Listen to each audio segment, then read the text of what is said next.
Oui, les statistiques se présentent comme suit. Garçons, 450, filles, 498, total 948. Voilà. Nous avons fait 2 fois le tour ici avec mon adjoint et le représentant du DD pour contrôler comment les choses s'organisent. Et déjà le samedi dernier, nous avons constaté que les salles sont déjà bien préparées. Hier, nous sommes venus pour aller contrôler les cantines. Voilà.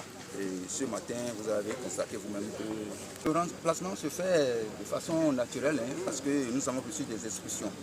D'abord, le centre qui accueille est prioritaire. Il est prioritaire. Comment dirais-je, les membres de l'administration sont privilégiés dans ce remplacement. Et c'est ce que nous avons fait. Au niveau du département, nous avons enregistré cette année un total de 34 192 candidats. 34 192 candidats dans le département, répartis sur 49 centres. Et naturellement, le nombre de filles dépasse largement le nombre de garçons. Les filles sont plus de 17 000 contre 16 000 et quelques. Il y a une différence de 778. Les filles dépassent les garçons de 778. Ça veut dire que les réformes, comme je l'ai dit l'année passée, qui consistent à favoriser la scolarisation des filles, ont pris. Et on constate ça dans le département de l'Atlantique depuis l'année dernière. Et c'est aussi la parité. Quand on prend la population béninoise, le nombre de filles, le nombre de femmes dépasse le nombre de garçons. Donc si tout le monde commence par aller à l'école, c'est sûr que dans les classes, on aura plus de filles que de garçons. Bravo au gouvernement. Et tout s'est bien passé. Et tout se passera bien pour les 3 jours du déroulement de la phase écrite du BPC dans le département de l'Atlantique. Nous avons l'habitude, même au niveau du ministère là-bas, de faire de façon alternative. L'année dernière, le lancement a eu lieu dans un collège privé, la Grande Académie, par le feu ministre Ifokwaro Tchabi. Cette année, c'est normal que ça se passe dans un centre public. C'est-à-dire ce qui justifie le choix d'un centre public. CEG Wetor, parce que ici, nous avons un nombre de candidats impressionnant et c'est choisi ensemble avec le préfet. On peut dire que c'est pas tirage au sort.